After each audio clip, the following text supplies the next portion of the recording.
أعوذ بالله من الشيطان الرجيم. بسم الله الرحمن الرحيم.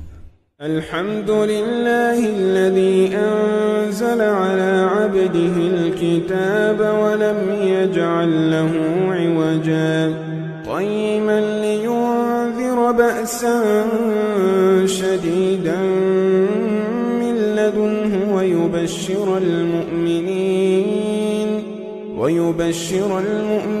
الذين يعملون الصالحات أن لهم أجرا حسنا ماكثين فيه أبدا وينذر الذين قالوا اتخذ الله